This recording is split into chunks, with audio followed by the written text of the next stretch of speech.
In this video, we will be talking about a sine function. Y is equal to sine of x. As we saw it in a previous video, y value bounces between 1 and negative 1. And on the x and y axes, the x-axis represents the theta in radian, the angles in radian. The y-axis represents the y values. So, as we all know, y value bounces between positive 1 and negative 1. Then look at the y values when theta over here is equal to 0. Sometimes it's 2 pi, or it could be a 4 pi. When theta is 0, the y value is 0. When theta is pi over 2, y value is at 1. When theta is pi, the y value again is equal to 0. And then when theta is 3 pi over 2, the y value is negative 1. And at 2 pi, it's again 0. If we look at on the left side of the y-axis, those are the negative angles. So negative angles are when you go into a counterclockwise. So going this way will be negative pi over 2. So when it's negative pi over 2, which is equal to 3 pi over 2, y value is at negative 1. So connecting these dots, we get a graph that looks like this.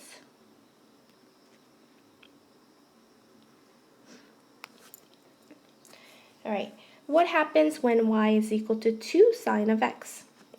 When y is equal to 2 sine of x, the y value gets multiplied by the 2. If we were to create a chart again of theta and the y value, when theta is a 0, y value is equal to 0. So 2 times a 0 will still be 0. So when theta is a 0, y value will still be 0. When theta is equal to pi over 2, we already know that pi over 2, y value is equal to 1. So 1 times 2 will make it 2. And then over at where it's theta is equal to pi, again, it's going to be 0. And when theta is equal to 3 pi over 2, we know it's negative 1. So negative 1 times 2 will be negative 2. So plug in this point, we get 0, 0. When it's pi over 2, we're actually at 2. And then we have a 0. Then you go down to negative 2. And then at 2 pi, you're back onto 0. So if we look at on the left side of the y-axis, 3 pi over 2 again is equal to negative pi over 2. And at negative pi over 2, it's again negative 2. So connecting these dots, we get a graph that looks similar to what we have just drawn, but instead the y values bounces between 2 and negative 2. So what it does, this number 2 does to the sine function is that it changes how high it goes and how low it goes. Those are called the amplitude. This number 2 in front of the sine x changes the amplitude. What would happen instead of y is equal to 2 sine of x if we have y is equal to negative 2 sine of x? In that case, let's use a different color. Instead of multiplying by 2, you're multiplying by negative 2. So all of the y values are going to be negative. So negative 2 over here, and this will be now positive. So if we were to plot this at 0, 0, at pi over 2, you're at negative 2, and then at 0 again, and at 3 pi over 2, you're at positive 2, and then back onto 0. And for the negative pi over 2, we're at positive 2. So connecting these dots one more time, this is the graph we get. And then as you can see, the values of the y has been flipped. The graph has been flipped horizontally. So this -2 flips horizontally. Given y is equal to sine of 2x, that's 2 times the angle, we're going to look at the angles from 0 to 2 pi. Let's create a chart of x and y. So when x is equal to 0, 2 times 0, so we're going to be plugging the x values on here and be multiplied with 2. 2 times 0 is 0, sine of 0 is a 0. When sine is equal to pi over 2, 2 times pi over 2, that becomes a pi. So sine of pi is equal to 0 again. Alright, what about when x is equal to pi? 2 times pi is a 2 pi, and again we know sine of 2 pi is a 0. So far we have 0, 0. When it's pi over 2, it's still 0, and when it's pi, it's still 0. So this is very interesting. What if we look at the values that are right in between 0 and pi over 2, such as pi over 4 and 3 pi over 4? When it's pi over 4, 2 times pi over 4 makes it pi over 2. And we know that sine of pi over 2 is equal to 1. When it's 3 pi over 4,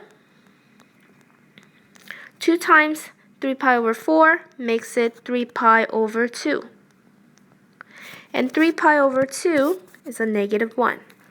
So we know when it's pi over 4, we're at +1.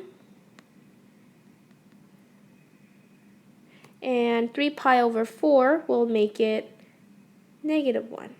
So far we have a graph that looks like this. So let's continue and see if we can observe the pattern. Next number that we're going to plug in are going to be 3 pi over 2 and 2 pi. Multiplying it by 2, this becomes 3 pi, and we know sine of 3 pi is a 0. And 2 pi times 2 makes it 4 pi, and still sine of 4 pi is a 0. So we need to look at the numbers that are in between pi and 3 pi over 2, which has to be 5 pi over 4. So 5 pi over 4.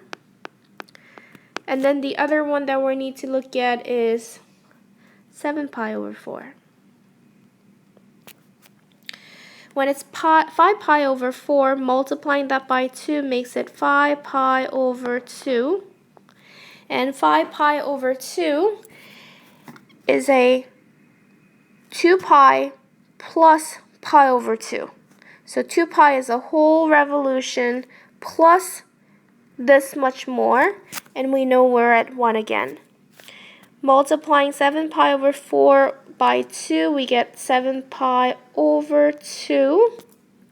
And 7 pi over 2 is the same as 3 pi, so that makes it 1, 2 pi, 3 pi, plus pi over 2. That makes it 7 pi over 2, and we're at -1. So at 5 pi over 4, we're at 1. 3 pi over 2 is a 0. 7 pi over 4 is a -1, and 2 pi is a 0 again. So when we connect these dots one more time, we get a graph that looks like this. So what is the period in this case? Period is the one full cycle, and we start over here all the way, we finish the revolution. So this is the cutoff line for a period. And then it starts again from 0, same graph. So the period in this case is equal to pi instead of 2 pi normally.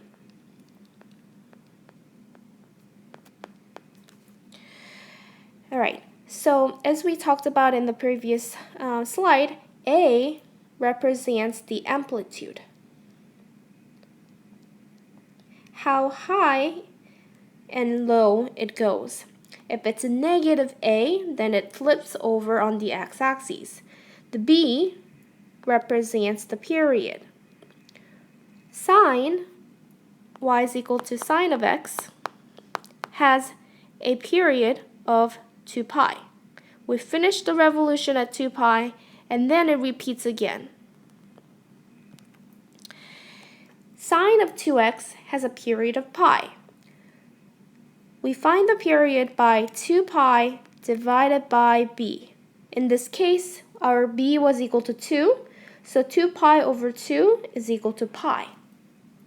So again, b represents the period, and we find the period by 2 pi over b. Just like the transformation of the functions, when we have sine of x minus c, this minus c represents a horizontal translation. The d outside of the parentheses and separate from the sign represents a vertical transformation. So y is equal to sine of x is translated with the vectors c and d. Here notice the c is a negative, but we negate that answer and making it positive. So c here is a right c units. If it's negative, it would have been x plus c. So let's look at y is equal to sine of x minus 1. This minus 1 tells us that this is a 1 to right.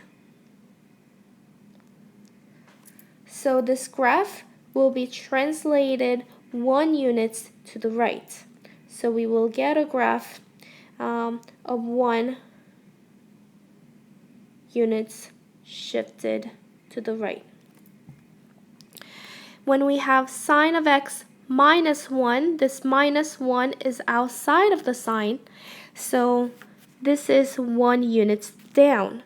So instead of being at 0, this will now be at negative 1, and instead of this being at 1, this will now be in 0.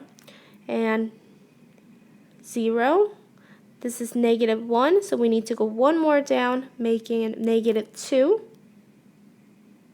and then back onto 0. So graph will be shifted 1 units down.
To summarize what we have learned so far, a general sine function is y is equal to a sine of b times x minus c plus d, where a represents the amplitude, b represents the period, and c represents a horizontal translation, and lastly d represents a vertical translation.